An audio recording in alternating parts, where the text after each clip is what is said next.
আজকের এই ইফতার মুহূর্তে আমাদের সম্মানিত উপস্থিতি, আমাদের মাঝে উপস্থিতি আছেন আমাদের সকলের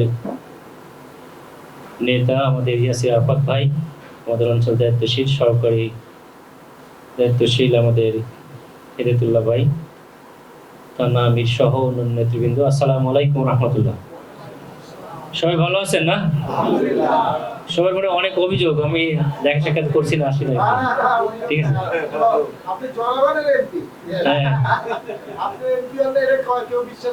না এটা আসলে পাগলও বিশ্বাস করে না, জনগণ শুধু না, সবাই বিশ্বাস করে যে আমরা আল্লাহর রহমতে পাস করছি আর কি। এবং আমরা জনতার এমপি যেটা ভাই বলছে, তো আমরা আসলে এই যে সংক্ষিপ্ত সময়ের মধ্যে মানে মানুষের কাছে প্রিয় হয়েছে। আমি আসলে ব্যক্তি খালিদ না, এই প্রিয়টা হয়েছে কিন্তু জামায়াত ইসলামী। কি বলেন? তো জামায়াত ইসলামী কি কাজ করছে? জামায়াত ইসলামী আসলে আমাদের রাসূলের সুন্নাহকে এই সমাজের মধ্যে মানুষের কাছে আমরা তুলে ধরার চেষ্টা করছি, নাকি বলেন? তো এই যে এলাকার মধ্যে সবচেয়ে একটা আমাদের ঢাকা সদর আসন, আপনারা যারা কাজ করছেন, প্রথম তো আমি আন্তরিকভাবে দুঃখ প্রকাশ করছি যে আপনাদের এই কর্ম মানে অনেক কষ্ট করার পরে যে আপনাদের যে রেজাল্ট, সেই কাঙ্ক্ষিত রেজাল্ট আমি বা আমরা সত্যিকারের আপনাদেরকে বুঝিয়ে দিতে পারি নাই, সেজন্য আমরা আন্তরিকভাবে দুঃখিত। তবে যোগ বিয়োগের হিসাবে সবসময় যে মানুষ বিজয়ী হয় তা না, মানুষের মনের কোঠায় যেতে হয়, মানুষের অন্তরে যেতে হয়। সেটা আমরা আমাদের যাওয়ার যে একমাত্র পথ সেটা হচ্ছে যে আল কোরআন।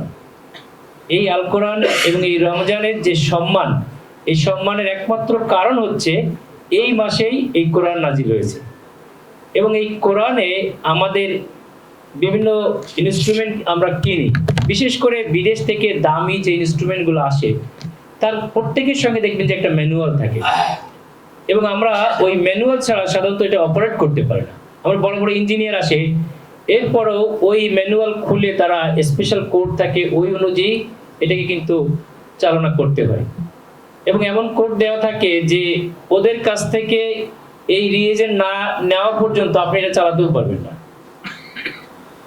ঠিক একইভাবে মানুষের জন্য মহান রব্বুল আলামিন এই দুনিয়াতে ফিতনা ফাসাদ থেকে বাঁচার জন্য আমাদেরকে মানুষের কাছে কিভাবে প্রিয় হতে হবে, কিভাবে এই দুনিয়ার কাজের মাধ্যমে আখিরাতে সফল হতে হবে, সেটার যে ম্যানুয়াল সেটা আল কোরআনের মাধ্যমে আমাদেরকে দিয়ে দিয়েছেন।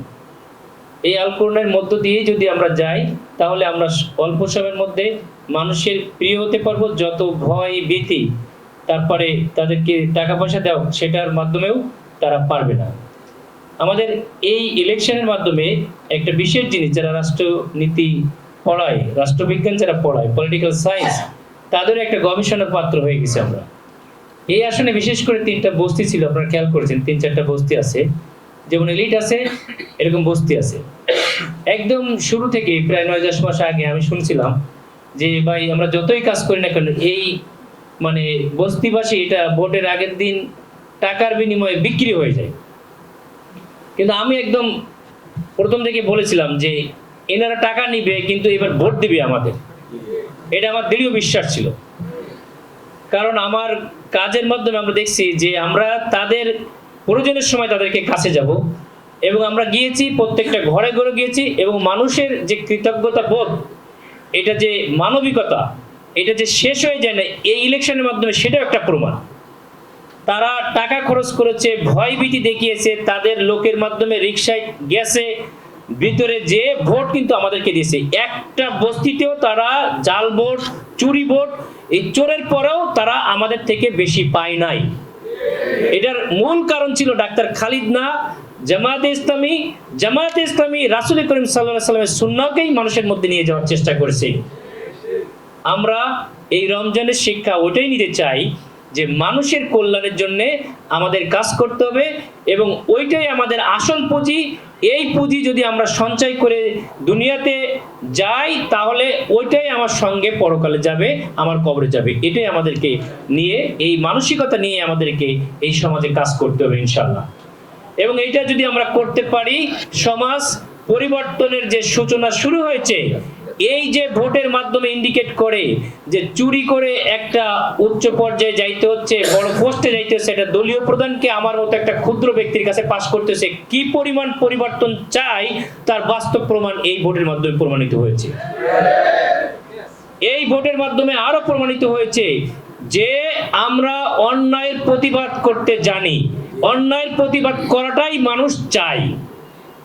এই যে ক্যান্টনমেন্টের ঘটনায় তারা বলেছিল, অনেকে মনে করেছিল যে সব শেষ হয়ে গেছে।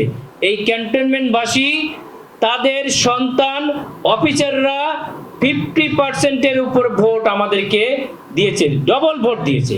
আমাদের 50% ভোটও পায় নাই, 1328 619, ডিফারেন্সটা এই লেভেলের ছিল। 3-4টা কেন্দ্রে ভোটের ফলাফল আসার পরে ভোট গণনা সেইখানে বন্ধ হয়ে যায়, 2 ঘন্টা পর থেকে আলাদা রেজাল্ট, কাছাকাছি রেজাল্ট আসতে শুরু করে। আপনারা দেখেছেন সবাই টিভির মাধ্যমে। তো মানুষের এই যে পরিবর্তনের যে চাওয়া, মানুষ এটা চেয়েছে, ইনশাল্লাহ এই পরিবর্তন বাংলার জমিনে হবেই। আমাদের কাজ হচ্ছে সমাজে এই ইমানি চেতনা, আজকে যে বদরের যে চেতনা, এই চেতনা নিয়ে আমরা আমাদের যে কাজ, এই বীজ বপন করব। আজ হোক কাল হোক, এটাকে ইট দিয়ে চাপা রাখলেও এই বীজ যদি শক্তিশালী হয়, কোনো না কোনো ভাবে ঠেলে উঠবেই উঠবে ইনশাআল্লাহ। আমি আবারও আপনাদের কাছে আমি ক্ষমা চেয়ে নিচ্ছি, এবং এই সমাজ বিনির্মাণ, সমাজ পরিবর্তনের জন্য এই জাকাতের যে সঠিক ব্যবহার, সেটা আমরা করার চেষ্টা করব। জামায়াতে ইসলামী আপনার যে টাকাটা, অনেক সংস্থা আছে যাদের 80% টাকাই দেখবেন যে এনজিও গুলো তাদের নিজস্ব পরিচালনার জন্য ব্যয় করে ফেলে। বাংলাদেশে জামায়াতে ইসলামী আমাদের এই টাকাগুলো সত্যিকারের ভক্তদের কাছে সরাসরি পৌঁছে দেওয়ার জন্য ব্যবস্থা করে। আপনারা সেটা করবেন, এবং আমি আপনাদেরকে আহ্বান করব, আমরা সংক্ষিপ্ত সময় যে কাজ করেছি, আমাদের অন্য জায়গায় আমার দায়িত্ব আছে। তারপরে আমি নিজেও প্রফেশনালি ব্যস্ত না, একটু বলবেন যে অতিরিক্ত। যেমন আজকে আমি সেরির পর থেকে রুগী দেখা শুরু করছি, এই বের হওয়ার আগ পর্যন্ত আমার প্রায় 130-140 জন রুগী দেখে শেষ করতে হয়েছে। এরপরেও এই যে ব্যস্ততার কারণে আমি আসলে কার্যত চাইলেও সবসময় পারি না, আপনারা ভুল বুঝবেন না। ঈদের পরে আপনাদের সঙ্গে আমি আবারও ফিজিক্যালি যেভাবে যে দেখা করেছিলাম, আপনাদের যে ভালোবাসা, আপনাদের যে আন্তরিকতা, এইখানকার প্রত্যেকটা বাড়িওয়ালারাও নিজে শুধু ভোট দেয় নাই, নিজের দায়িত্ব নিয়ে যেমন কাজ করেছে, আমরা এই ঋণ কোনোদিন আপনাদের শোধ করতে পারবো না। এই কৃতজ্ঞতা আমাদের সারা জীবন থাকবে। আপনারা এই কাজ শুধু ডাক্তার খালিদের জন্য করেন নাই, এই মাটিকে, এই জমিনকে পরিবর্তনের জন্য, ইকামতের দিনকে প্রতিষ্ঠিত করার জন্য করেছেন। আমি আশা করি আমার কাছ থেকে ক্ষুদ্র কৃতজ্ঞতা থেকে মহান রব্বুল আলামিন জন্য সঠিক যা আপনাকে